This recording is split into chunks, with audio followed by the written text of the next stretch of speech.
Bonjour, je me suis retrouvé à la salle sport de Mantes la ville pour rencontrer Bruno, qui a été l'un des metteurs en scène de ma progression à cheval, car j'ai eu des vrais problèmes de dos, une hernie discale qui m'a mis au lit pendant plusieurs mois.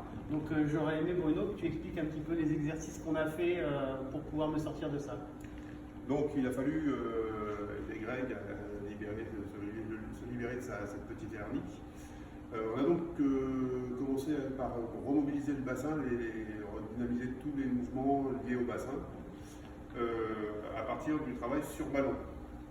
Donc on a commencé tout de suite à travailler sur le point fixe musculaire, compréhension du point fixe musculaire.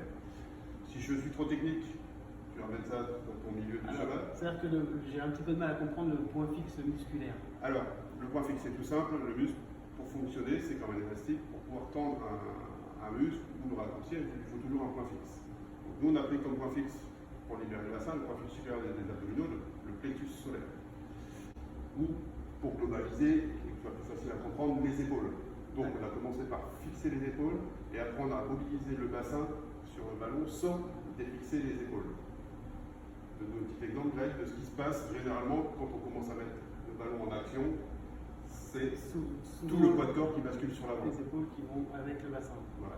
Nous, on a appris à libérer la colonne vertébrale, libérer la sangle abdominale par une ventilation dynamique, afin de retrouver toute la mobilité du bassin, chose essentielle dans l'équilibre. Et surtout.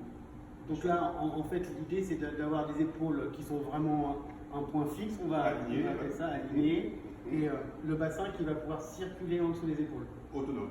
Autonome. Un petit terme simple. Ok.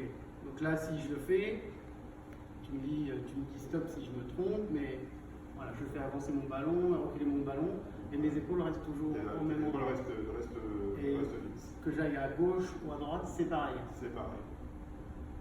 Donc, au carré, c'est que les épaules elles peuvent monter et descendre sur leur axe, mais ne pas avancer, ne pas reculer.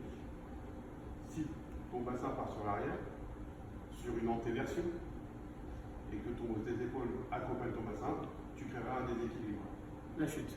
Voilà. Tu connais? Oui. Si ça part sur l'avant, tu vas t'écrouler aussi.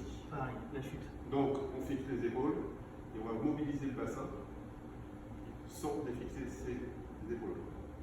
Pour ça, la partie supérieure des abdominaux ne bougera quasiment pas, restera sur son axe, et le bas des abdominaux va embarquer le bassin sur une légère rétroversion afin de stabiliser le bassin. Ok. Et au niveau précision, je me suis rendu compte sur le dos des chevaux qu'il était beaucoup plus précis dans les deux membres. C'est-à-dire que souvent, les trois quarts du temps, on voit beaucoup de gens travailler avec leurs épaules, donc le bassin un point fixe, on va dire, et les épaules qui demandent d'avancer ou de s'arrêter. Et je me suis rendu compte qu'en travaillant juste à l'inverse, c'est-à-dire en fixant les épaules et en mobilisant le bassin en dessous des épaules, que le cheval était de plus en plus à l'écoute. Tu trouves ça assez logique? On va apprendre, on va remplacer le cheval par le ballon. Qu'est-ce qui est plus près du ballon que le bassin? Arrière. Donc plus on donnera les informations près du ballon, plus elles seront précises. Si on commence à donner des informations à partir des épaules, le ballon s'envole tout de suite. Dès qu'on met une action du bassin, le ballon est maîtrisé. Donc plus l'action se rapproche du média, plus elle sera précise.